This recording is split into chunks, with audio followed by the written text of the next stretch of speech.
সুপ্রিয় শিক্ষার্থী, আজকে তোমাদের জন্য সবচেয়ে ইম্পর্ট্যান্ট ক্লাস নিয়ে হাজির হচ্ছি।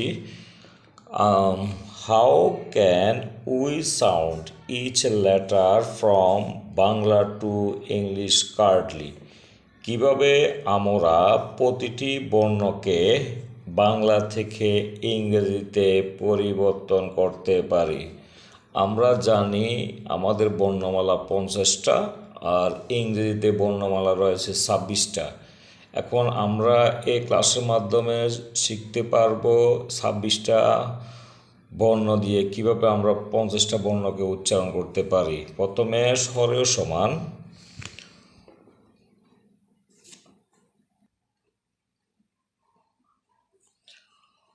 স্বরের সমান এ ইউ। আমাদের সর্বপ্রথম মনে রাখতে হবে, যদি কোনো শব্দের মধ্যে স্বর থাকে তখন আমাকে এ ইউ দিতে হবে।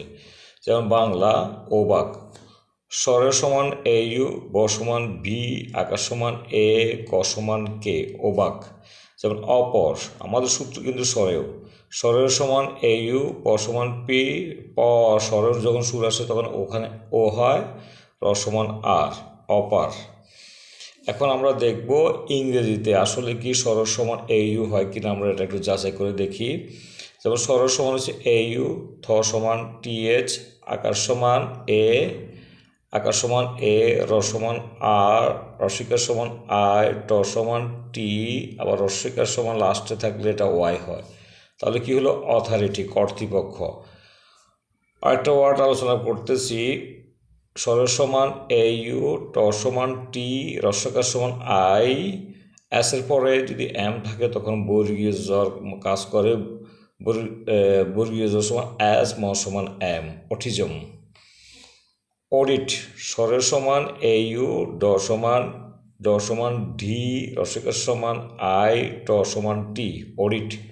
আবার অডিও, স্বরের সমান এ ইউ, ড সমান ডি, রসিকার সমান আই, ও সমান ও, অডিও।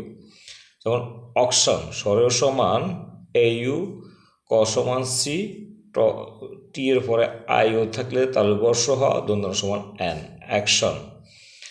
আর অটো, স্বরের সমান এ ইউ, ট সমান টি, ওকার সমান ও, অটো।